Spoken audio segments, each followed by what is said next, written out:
Hello प्यारे प्यारे बच्चों, कैसे हो आप सब। आज हम पढ़ेंगे आम का पेड़। तो आइए फिर शुरू करते हैं। गर्मियों के दिन थे।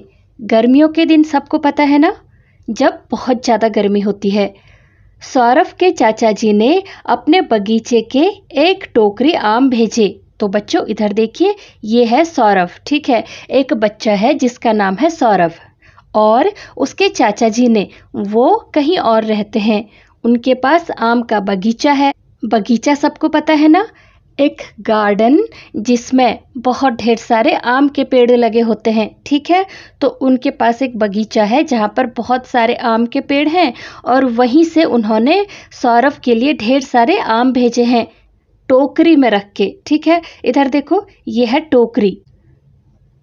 आम बहुत मीठे थे। सौरभ को आम बहुत अच्छे लगे। उसने सोचा, ऐसे ही आम मैं अपने बगीचे में लगाऊंगा।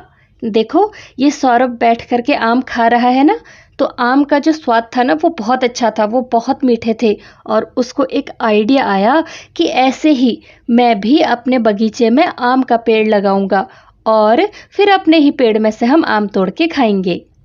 उसने बगीचे में एक जगह थोड़ी मिट्टी खोदी। तो बच्चों, जब उसने सोचा कि भाई आम का पेड़ मैं अपने बगीचे में लगाऊंगा, तो कोई भी पेड़ या पौधा कैसे लगता है, उसके बीज से या फिर उसकी कटिंग से, है ना। तो उसने क्या करा कि जब वो आम खा रहा था, तो आम खाने के बाद जो गुठली बचती है ना, उसे लेकर वो अपने बगीचे में गया। वहां आम की एक गुठली डाल दी। गुठली पर मिट्टी डालकर उसने थोड़ा पानी छिड़क दिया। तो बच्चों, उसने क्या किया कि वो अपने बगीचे में गया और वहां पर उसने थोड़ा सा मिट्टी खोदी। इधर देखो, ये है सौरभ, और यहाँ पर उसने थोड़ा सा मिट्टी खोदी और उसमें उसने गड्ढा किया। और ये देखो, ये दिख रही है ना थोड़ा सा, ये आम की गुठली है। उसने उसमें आम की गुठली डाली और उसे मिट्टी से ढक दिया। ठीक है, उसके बाद वो इस वाटर कैन में, ये क्या होता है, ये जैसे फव्वारा होता है ना, सबने देखा है, इसमें पानी भरते हैं इधर से, और उसके बाद ये जो गोल गोल सा है ना, इसमें से फव्वारे की तरह पानी निकलता है। ठीक है, इससे बहुत ढेर सारा पानी एक साथ नहीं आता है। तो उसके बाद उसने जहाँ पर गुठली बोई थी वहां पर को उसने पानी छिड़क दिया। पानी छिड़कना मतलब पानी डालना। ठीक है, वह प्रतिदिन, प्रतिदिन का मतलब होता है हर रोज, सुबह वहाँ पानी डालता। तो उसके बाद वो रोज सुबह आता और वहाँ पर पानी डाला करता। कुछ दिन बीत गए और ऐसा करते करते उसे कुछ दिन हो चुके थे। आम का पौधा नहीं निकला। उसने पानी डालना बंद कर दिया। तो बच्चों, जब कुछ दिन तक वहाँ पर को पानी डालने के बाद भी आम का पौधा नहीं निकला, तो सौरभ ने सोचा कि शायद ये गुठली खराब हो गई है, या सिर्फ गुठली डाल देने से पौधा नहीं आता। ये सोचकर उसने पानी डालना बंद कर दिया और उसे लगा कि अब ये पौधा नहीं आएगा, और उसके बाद वो वहां पर को नहीं आया। ठीक है, एक दिन हल्की हल्की वर्षा हो रही थी। वर्षा मतलब बारिश। ठीक है, एक दिन हल्की हल्की सी बारिश हो रही थी। सौरभ घूमता हुआ बगीचे में उसी जगह पर जा पहुंचा। कहाँ? जहां उसने वो गुठली बोई थी। ठीक है, सामने ही लाल लाल कोंपलों वाला नन्हा सा पौधा लगा था। बच्चों, कोंपलों का मतलब होता है पौधे की नई पत्तियां। ठीक है, जो आम का पौधा होता है ना, उसकी जब नई पत्तियां आती हैं तो वो लाल रंग की होती हैं। इधर देखिए, ये है ना, ये जब पौधा छोटा सा होता है, जब धीरे धीरे ये बड़ा होता है ना, तो इसकी पत्तियां लाल रंग की होती हैं। और जब ये बहुत बड़ा पेड़ बन जाता है, तब भी जब इसमें नई पत्तियां आती हैं तो वो लाल रंग की ही आती हैं।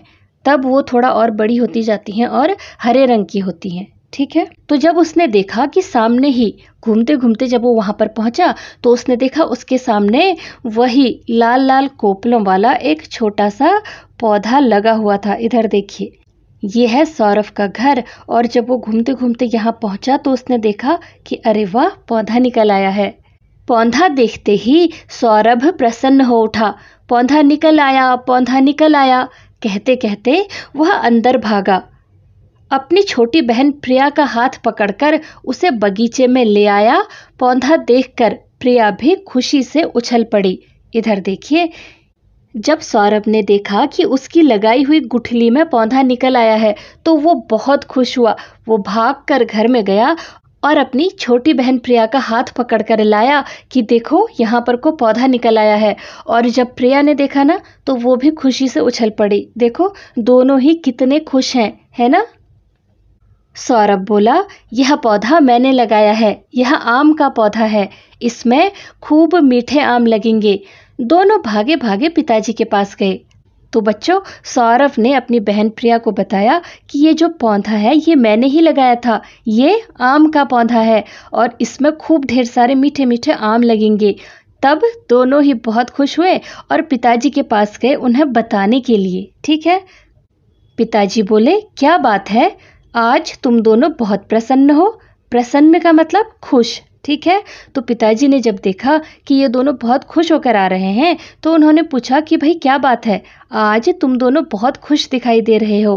प्रिया बोली, पिताजी बगीचे में आम का पौधा निकल आया है, अगले वर्ष हम अपने ही पौधे के आम खाएंगे। उनकी बात सुनकर पिताजी हंसे।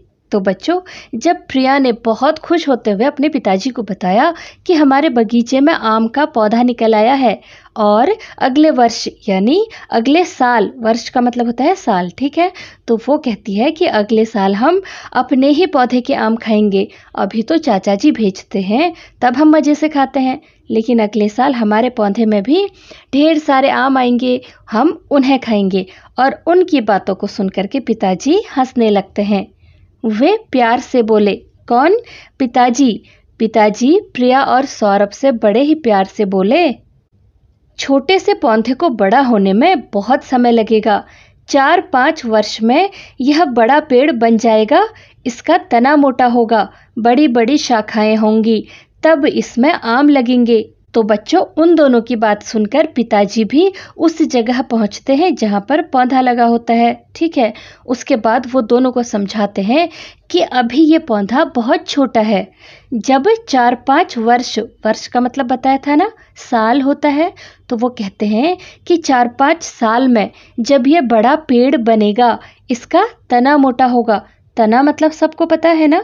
इधर देखो, जब पेड़ जमीन में लगा हुआ है और उसके बाद ये वाला जो हिस्सा होता है ना, इसे कहते हैं तना। ठीक है। तो वो कहते हैं कि जब इसका तना मोटा होगा और इसमें बड़ी बड़ी शाखाएं आएंगी, शाखाएं का मतलब होता है टहनियाँ। ठीक है। जब इसमें टहनियाँ आएंगी तब उसके बाद इसमें आम लगेंगे।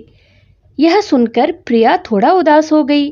तो प्रिया ने जब ये सुना तो वो थोड़ा सा उदास हो गई। उदास होना मतलब दुखी होना। वो सोचती है कि अरे इतना समय लगेगा। पर सौरभ तुरंत बोला, लेकिन सौरभ ने तुरंत ही कहा कि कोई बात नहीं, हम पौधे की देखभाल करेंगे, एक दिन हम इसके फल अवश्य खाएंगे। बच्चों, जरा सोच के बताओ सौरभ ने ऐसा क्यों कहा होगा? क्योंकि सौरभ बड़ा है, उसने सोचा होगा कोई बात नहीं, हम इस पौधे की देखभाल करेंगे, इसका अच्छे से ख्याल रखेंगे ताकि कोई गाय वगैरह आके इसकी पत्तियों को खा न जाए। उसके अलावा हम इसमें पानी डालेंगे, इसके आसपास की घास फूस हटाएंगे, कुल मिला के हम इसकी खूब देखभाल करेंगे। और उसने इमेजिन किया, देखो इधर दिखाया है ना, कैसे सौरभ सोच रहा है कि सौरभ, उसकी बहन प्रिया, उसकी मम्मा और उसके पापा सब मिलकर आम खा रहे हैं, है ना। तो उसने कहा कि कोई बात नहीं, एक दिन ऐसा जरूर आएगा जब हम इसके फल खाएंगे और हम इस पेड़ के फल जरूर खाएंगे। ठीक है। तो आइए अब इसके प्रश्न उत्तर करते हैं बातचीत के लिए। पहला है, आपको कौन सा फल बहुत अच्छा लगता है, वह फल आपको क्यों पसंद है? तो बच्चों, आपसे पूछा है कि आपको कौन सा फल पसंद है और वो आपको क्यों पसंद है। तो बच्चों, इसका तो उत्तर कुछ भी हो सकता है। किसी को आम पसंद है, किसी को केला पसंद है, किसी को अंगूर पसंद होता है ना। बच्चों, मुझे तो आम बहुत पसंद है, तो मैं अगर लिखूंगी तो मैं लिखूंगी कि मुझे आम बहुत अच्छा लगता है, क्योंकि यह बहुत मीठा और रसीला होता है। इससे अचार, जूस और आइसक्रीम बनती हैं। ठीक है। आपको उस फल का नाम भी बताना है और ये भी बताना है कि वो आपको क्यों पसंद है। तो आप चाहो तो ये लिख सकते हो उत्तर में, या अपनी पसंद के फल का नाम लिख सकते हो। ठीक है। नंबर 2, आपके घर या विद्यालय में कौन से पेड़ पौधे लगे हैं, उनकी देखभाल कौन करता है। तो बच्चों, अगर स्कूल की बात करें तो स्कूल में क्या क्या लगे होते हैं। स्कूल में कई सारे पौधे, फूल के पौधे होते हैं ना। गुलाब का फूल होता है और डहलिया का फूल होता है, गुड़हल का फूल होता है, चंपा चमेली के फूल के पेड़ होते हैं, है ना। और उसके अलावा अगर हम बड़े पेड़ों की बात करें तो नीम का पेड़ होता है। उसके अलावा कई बार अमरूद का पेड़ होता है, पपीते का पेड़ भी होता है और आम का पेड़ होता है ना। तो आप अपने घर पर और अपने स्कूल पर जो भी पेड़ और पौधे लगे हैं ना, उनका नाम लिख सकते हो, ठीक है। और उनकी देखभाल कौन करता है। देखो, स्कूल में तो उनकी देखभाल माली करता होगा, है ना। हो सकता है घर पर भी आकर माली ही उसकी देखभाल करता हो, या आपके दादा दादी, या आपकी मम्मा, और हो सकता है आप खुद उस पौधे की या पेड़ की देखभाल करते होगे, है ना। तो जो भी आपका उत्तर है आप लिख सकते हो। नंबर 3, चित्र में कुछ आम धरती पर गिरे पड़े हैं। आम पेड़ से नीचे क्यों गिर गए होंगे। इधर देखिए, जैसा कि इस चित्र में दिखाया है कि ये आम के पेड़ हैं और यहाँ पर को ढेर सारे आम जो है वो नीचे गिर गए हैं। वाकई में गिरे हैं। आपसे पूछा गया है कि जरा सोच कर बताओ कि ये नीचे क्यों गिर गए होंगे। तो बच्चों, इसके तो कई कारण हो सकते हैं। हो सकता है कि ये आम पक गए हैं, पकने के बाद नीचे गिर गए हैं, या बहुत तेज हवा चली हो, उस वजह से ये नीचे गिर गए।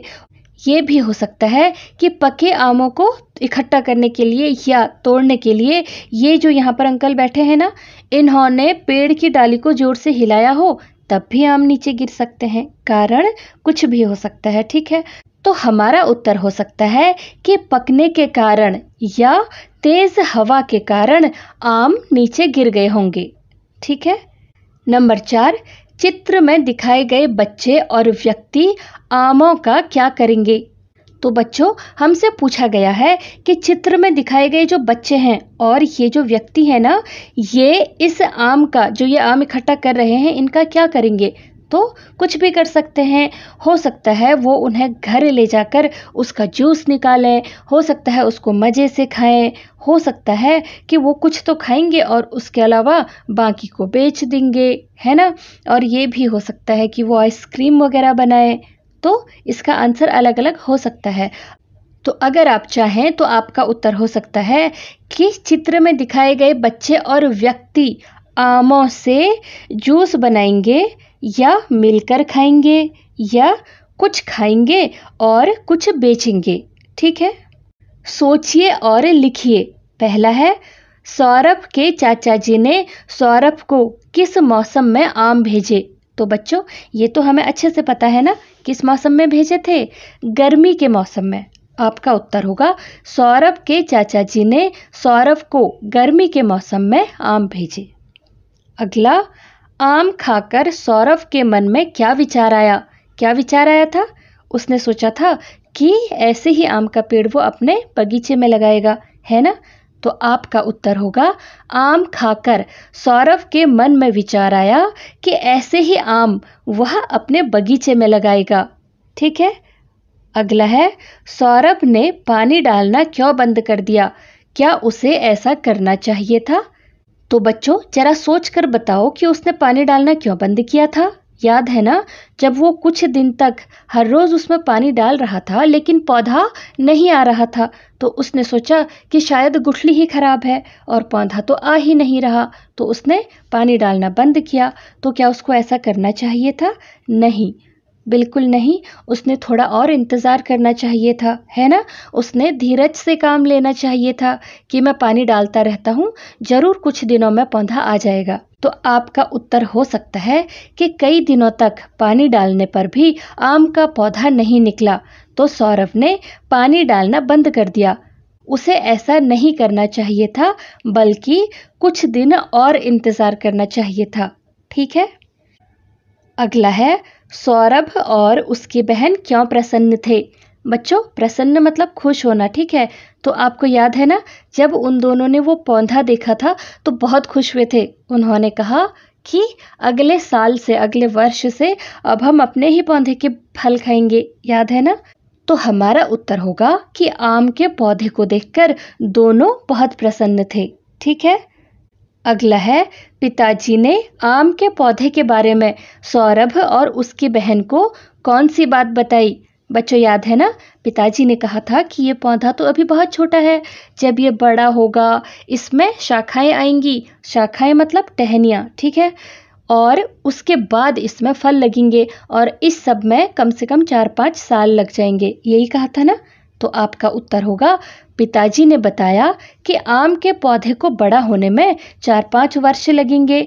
इसका तना मोटा होगा और बड़ी बड़ी शाखाएं आएंगी, उसके बाद ही इसमें आम लगेंगे, यही कहा था ना? आपका अनुमान, किसने क्या कहा? अनुमान का मतलब होता है अंदाजा लगाना, ठीक है। पहला है, नीचे कहानी से जुड़े कुछ चित्र दिए गए हैं। चित्र में दिखाए गए पात्र आपस में क्या बात कर रहे होंगे? अनुमान लगाकर लिखिए। तो बच्चों यहाँ पर हमें 2 चित्र दिए गए हैं, ठीक है। तो आपसे कहा है कि इन चित्रों को देखो और अंदाज़ा लगाओ कि ये लोग आपस में क्या बातें कर रहे होंगे, ठीक है। तो बच्चों पहले चित्र में क्या है? 2 बच्चे हैं। अगर ये सौरभ और ये उसकी बहन प्रिया हैं तो वो इस पौधे को देख रहे हैं, है ना? तो हो सकता है प्रिया ने कहा हो, भैया देखो यहाँ पर एक पौधा है। सौरभ ने कहा होगा, अरे वाह ये तो बहुत सुंदर पौधा है। और उसके बाद क्या हुआ होगा कि दोनों भागकर पिताजी के पास गए होंगे और सौरभ ने कहा होगा, पिताजी बगीचे में एक पौधा है। और पिताजी ने कहा होगा, अच्छी बात है, उस पौधे की देखभाल करो। और प्रिया ने कहा होगा, हाँ पिताजी हम उसकी खूब देखभाल करेंगे, है ना? इसी तरह से आप कुछ भी कहानी बना सकते हो। आइए पौधा लगाएं। पहला, यहाँ बहुत सी वस्तुओं के चित्र बने हैं। उन वस्तुओं पर घेरा लगाइए जो पौधा लगाने के काम आती हैं। तो बच्चों इधर देखिए, यहाँ पर हमें कई सारे चित्र दिए गए हैं, है ना? तो हमसे कहा है कि हमें उन वस्तुओं में घेरा लगाना है। घेरा मतलब पता है ना, सर्कल करना है जो पौधा लगाने के काम आते हैं, ठीक है। सबसे पहले ये क्या है? ये बीज हैं, ठीक है। तो कोई भी पौधा लगाने के लिए बीज सबसे ज़्यादा ज़रूरी होते हैं। तो हम यहाँ पर ऐसे घेरा लगा देंगे। आप पेंसिल की सहायता से अपनी किताब में घेरा लगा सकते हो, ठीक है। उसके बाद ये एक बुक है, एक पुस्तक है ना, ये तो पौधा लगाने के किसी काम नहीं आती, यहाँ हम कुछ नहीं करेंगे। ये एक सुराही है, या फिर ये एक ऐसा फूलदान है ना जिसमें वो जो सूखे वाले फूल होते हैं ना, नकली वाले, वो अक्सर लगाकर सजावट के लिए रखा जाता है। तो ये भी पौधा लगाने के लिए तो किसी काम नहीं आता, ठीक है। इसके बाद ये है फव्वारा, है ना? मैंने आपको पहले भी इसके बारे में बताया था कि ये एक फव्वारा होता है, या इसे वाटर कैन भी कहते हैं, ठीक है। इसमें इधर से पानी भरा जाता है और उसके बाद ये ऐसे छोटी छोटी बूंदों के रूप में बाहर निकलता है। ये पौधों में पानी डालने के काम आता है। तो बच्चों पौधा लगाने में ये काम आता है, तो हम इस पर भी सर्कल लगा देंगे, ठीक है। इसके बाद है चश्मा। ये तो पौधे लगाने के किसी काम नहीं आता, ये देखने के या फिर पढ़ने के काम आता है, ठीक है। इसके बाद है गमला। गमला पौधा लगाने के काम आता है, यहाँ हम सर्कल करेंगे, ठीक है। इसके बाद है चाकू। चाकू भी पौधा लगाने के किसी काम नहीं आता। ये है एक केतली। केतली पानी गर्म करने के काम आती है या पानी रखने के काम आती है। ये पौधा लगाने के काम किसी तरह नहीं आती, ठीक है। इसके बाद ये है खुरपी। अब ये किस काम आता है? जब सौरभ ने अपने बगीचे में क्या किया था, गड्ढा किया था, वो इसी की सहायता से किया था। जो उसने मिट्टी खोदी थी ना, वो इसी की सहायता से करी थी, ठीक है। तो इस पर भी हम घेरा लगा देंगे। इधर देखो, जब सौरभ ने मिट्टी खोदी थी बगीचे में, है ना, और ये छोटा सा बीज उस पर लगाया था, तो उसने इस खुरपी की मदद से ये सारा काम किया था। ये खुरपी किस काम आती है? मिट्टी खोदने के काम आती है, ठीक है। नंबर 2, गुठली की बुआई का क्रम। बुआई का मतलब होता है बोना, ठीक है। सौरभ आम की गुठली बो रहा है। क्रम से बताइए कि उसने पहले क्या किया होगा। तो बच्चों, जब सौरभ आम की गुठली बो रहा था तो उसने कई सारे स्टेप्स में ये काम किया, ठीक है। तो यहाँ पर वो सारे के सारे स्टेप जो है ना वो ऊपर नीचे लिख दिए गए हैं। आपसे कहा है कि इनको आपने पढ़ना है और क्रम से लगाना है। क्रम से लगाना का मतलब होता है पहले कौन सा काम किया और बाद में कौन सा काम किया, ठीक है। तो एक तरीके से आपने ये सारे स्टेप्स को नंबरिंग देनी है। पहला है धरती पर पानी डाला, फिर खुरपी से धरती में गड्ढा खोदा, फिर गुठली बोने के लिए अपनी माँ से सही स्थान का सुझाव मांगा। सुझाव मांगा मतलब अपनी मम्मा से उसने पूछा कि मम्मा ज़रा बताओ कि मैं ये गुठली का पौधा कहाँ पर बोऊं। स्थान मतलब जगह, ठीक है, किस जगह पर बोऊं। अगला है माता पिता से गुठली बोने की इच्छा बताई। इसका मतलब है कि उसने अपने मम्मी पापा को बताया कि मैं ये गुठली बोना चाहता हूँ। अगला है बाल्टी में पानी लेकर आया, फिर माताजी से गुठली बोने की जानकारी ली। उसके बाद है गड्ढे में गुठली डालकर उस पर मिट्टी डाली और लास्ट में लिखा है कि गड्ढे में खाद डाली। तो बच्चों, अब आपको क्या लगता है कि सबसे पहले क्या किया होगा? सबसे पहले उसने अपने माता पिता से गुठली बोने की इच्छा बताई होगी। उन्हें ये बताया होगा कि मैं गुठली बोना चाहता हूँ, है ना। तो यहाँ पर हम लिखेंगे नंबर 1, ठीक है। उसके बाद क्या हुआ होगा? उसके बाद माताजी से उसने गुठली बोने की सारी जानकारी ली होगी। उसने पता किया होगा कि गुठली बोने के लिए क्या क्या करते हैं। तो यहाँ हम लिखेंगे 2। उसके बाद उसने अपनी मम्मा से पूछा होगा मैं किस जगह पर गुठली लगाऊं, ठीक है। यहाँ हम लिखेंगे नंबर 3। उसके बाद क्या हुआ होगा जरा सोचो। उसने खुरपी से जो धरती है ना जहाँ पर उसकी मम्मा ने जगह बताई होगी वहाँ पर गड्ढा किया होगा। तो हम यहाँ लिखेंगे नंबर 4, ठीक है। उसके बाद उसने उस गड्ढे में खाद डाली होगी, है ना। यहाँ लिखेंगे नंबर 5। उसके बाद क्या हुआ? फिर उसने उस गड्ढे में वो गुठली डाली। इधर लिखेंगे नंबर 6। उसने पानी भी तो डालना था, उसके लिए पानी लाना पड़ेगा क्योंकि गुठली तो वो बगीचे में बो रहा है ना। तो वो बाल्टी में पानी लेकर आएगा। यहाँ लिखेंगे नंबर 7। और फिर लास्ट में वो उस धरती में जहाँ पर उसने वो गुठली बोई है ना वहाँ पर पानी डाला होगा और यहाँ लिखेंगे नंबर 8, ठीक है। नंबर 3 सौरभ और प्रिया के बगीचे की सैर। आइए सौरभ और प्रिया के बगीचे की सैर करते हैं। सैर करना का मतलब क्या होता है? घूमना, ठीक है। पता लगाते हैं कि वहाँ क्या क्या है।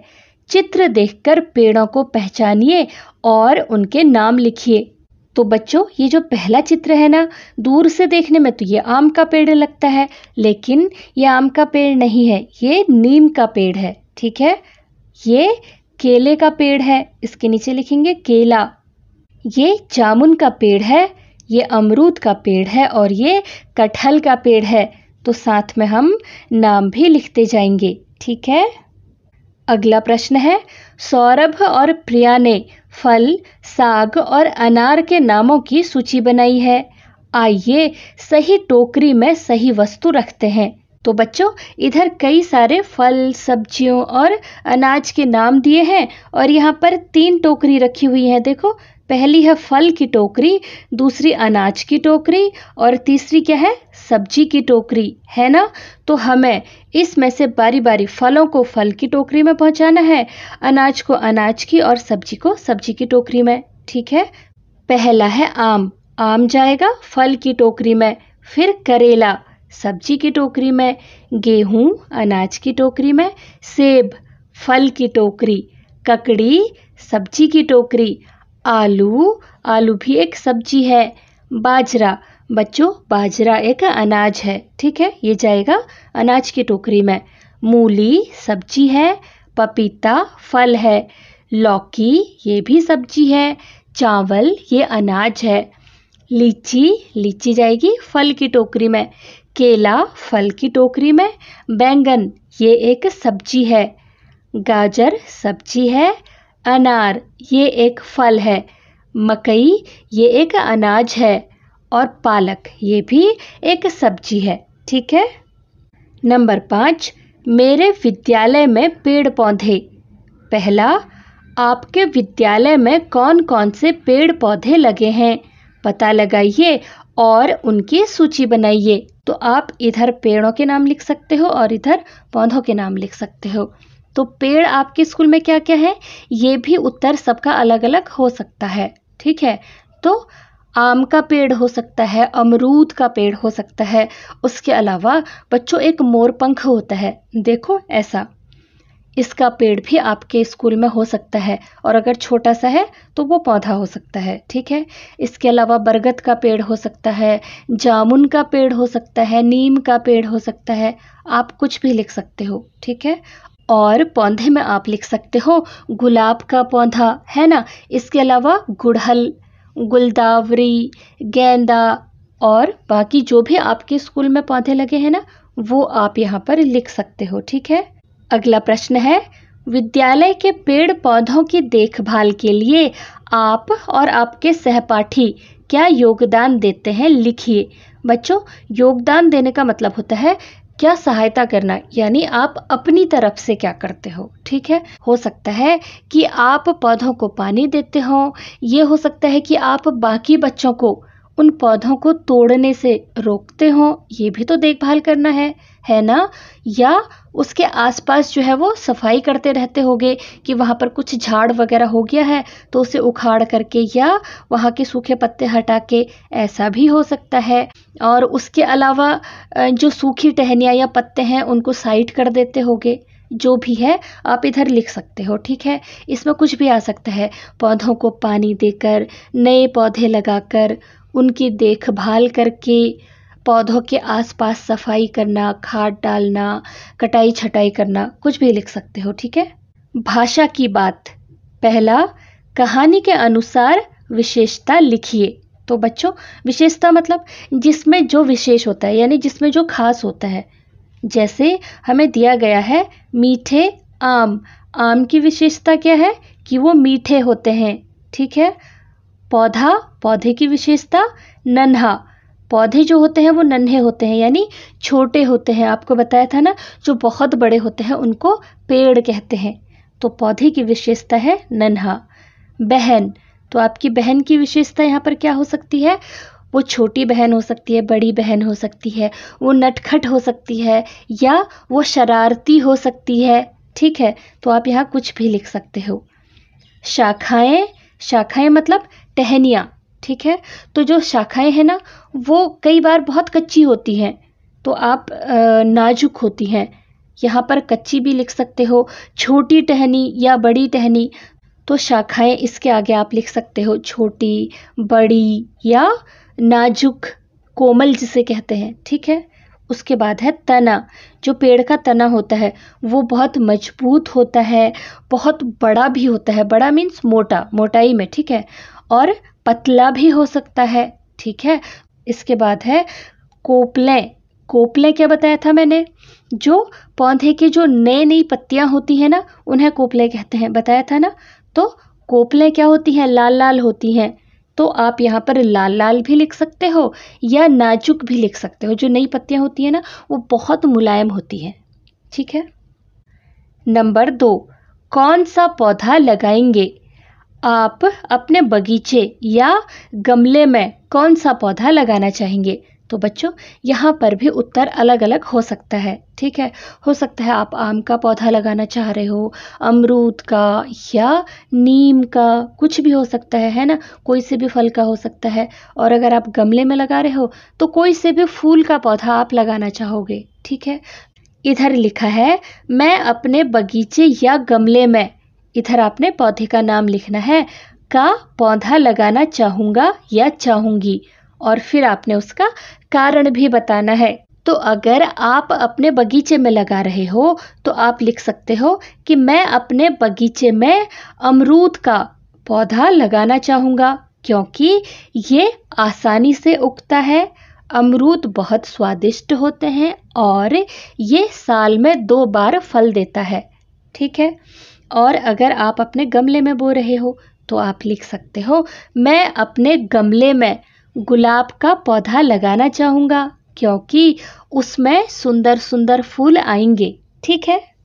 अगला है, सौरभ ने आम की गुठली बोई। नीचे दी गई तालिका को पूरा कीजिए। यहाँ एक लिस्ट दी है। ठीक है। पहली है गुठली वाले फल और दूसरा है बिना गुठली वाले फल। तो बच्चों, आपको यहाँ पर को उन फलों के नाम लिखने हैं जिसके अंदर गुठली होती है। ठीक है। और यहाँ जिनके अंदर गुठली नहीं होती बल्कि छोटे छोटे बीज होते हैं। इधर देखिए, आम हमें दिया है। ठीक है। तो इसके अलावा हम लिख सकते हैं जामुन, खुमानी, बेर, लीची या फिर आड़ू, है ना। इनमें से कुछ भी लिख सकते हैं। इधर बिना गुठली वाले में हमें केला दिया गया है। इसके अलावा हम यहाँ लिख सकते हैं अनानास। अनानास क्या होता है? पाइनएप्पल। ठीक है। और संतरा या अंगूर, उसके अलावा अंजीर भी लिख सकते हैं और स्ट्रॉबेरी भी लिख सकते हैं, है ना। तो आप अपनी मर्जी से यहाँ पर को कोई सा भी फल लिख सकते हो। अगला है काम और नाम वाले शब्द। कहानी में से काम और नाम वाले शब्द छांटकर लिखिए। तो आपसे कहा है कि इस कहानी में से आपने कौन कौन से शब्द छांटने हैं? काम वाले, जिन शब्दों से ये पता चले कि कुछ काम हो रहा है, और नाम वाले जो किसी का नाम हो। ठीक है। तो इधर देखो, यहाँ काम वाले शब्द लिखने हैं और इधर नाम वाले शब्द लिखने हैं। दो शब्द हमें दिए हैं। खोदना, खोदना एक काम है ना। उसके अलावा भेजना, ये भी एक काम वाला शब्द है। इसके बाद हमें खुद लिखना है। तो हम यहाँ लिख सकते हैं लगाना, है ना। पानी डाला था, ये भी एक काम है ना। तो हम यहाँ लिख सकते हैं डालना। उसके अलावा भागना, वो भागकर अंदर गया था, है ना। तो भागना और रखना, ये सब हम यहाँ लिख सकते हैं। और जो नाम वाले शब्द हैं उसमें हमें दिया है चाचा जी और सौरभ। इसके बाद हमें लिखना है। ठीक है। तो हम यहाँ लिख सकते हैं पिताजी और प्रिया। ठीक है। उसके अलावा हम लिख सकते हैं बगीचा, ये भी एक जगह का नाम है ना, बगीचा। और आम उस फल का नाम है जिसे वो खा रहा था, है ना। और उसके अलावा पेड़, पेड़ भी तो एक नाम है ना। तो यहाँ हम कुछ भी लिख सकते हैं। अगला है चाचा जी के प्रति सौरभ का आभार। सौरभ के चाचा जी ने उसके लिए मीठे मीठे आम भेजे हैं। सौरभ उन्हें धन्यवाद कहना चाहता है। सौरभ को उन्हें क्या संदेश लिखना चाहिए? तो बच्चों, आभार का मतलब क्या है? धन्यवाद करना। ठीक है। तो यहाँ पर आपसे पूछा गया है कि सौरभ के चाचा जी ने जो उसके लिए आम भेजे थे ना, वो उसके लिए उनको, किसे? अपने चाचा जी को धन्यवाद कहना चाहता है। तो आपको क्या लगता है कि उसने यहाँ पर क्या लिखना चाहिए? ठीक है। पहला हमें लिख कर दिया है कि आदरणीय चाचा जी। इसके बाद हमें खुद लिखना है। तो वो लिखेगा आदरणीय चाचा जी प्रणाम। आपके भेजे हुए आम बहुत मीठे और रसीले थे, इसके लिए आपका बहुत बहुत धन्यवाद। ठीक है। खेल खेल में, नीचे दिए गए भूल भुलैया के खेल में एक फल को दूसरे फल से मिलाते हुए भूल भुलैया से बाहर निकलने में प्रिया की सहायता कीजिए। तो बच्चों, इधर देखिए, यहाँ पर बहुत सारे फलों के नाम लिखे हुए हैं। प्रिया ने यहाँ से जाना है और फल से फल को जोड़ते हुए इस पूरे हिस्से को क्रॉस करके इधर हमें प्रिया को भेजना है। ठीक है।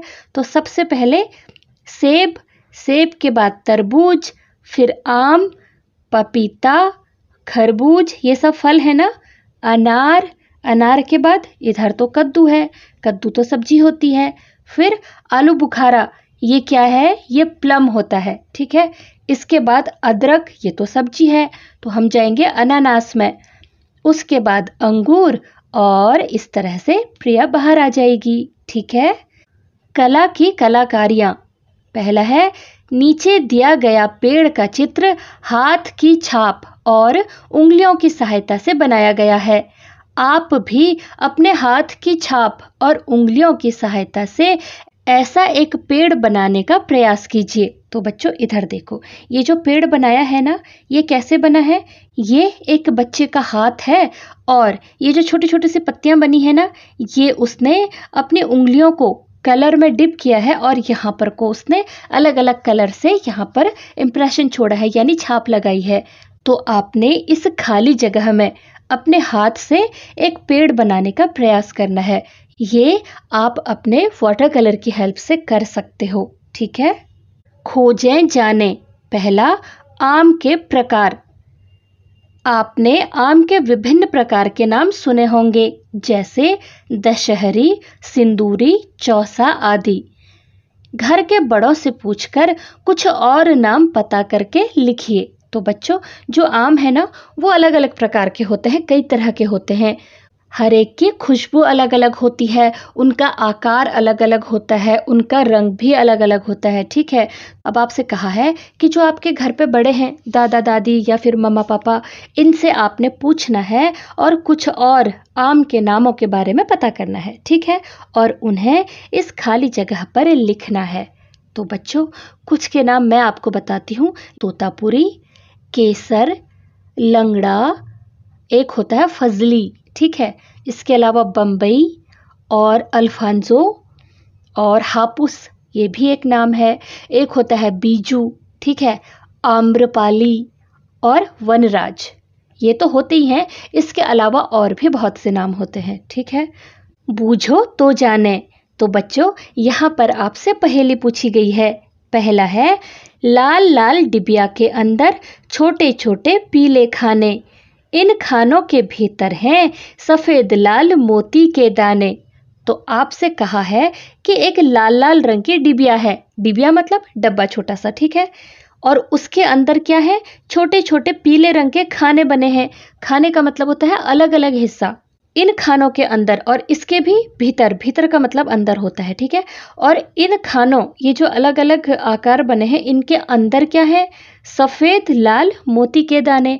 सफ़ेद और लाल रंग के मोती के दाने हैं। जरा सोच कर बताओ।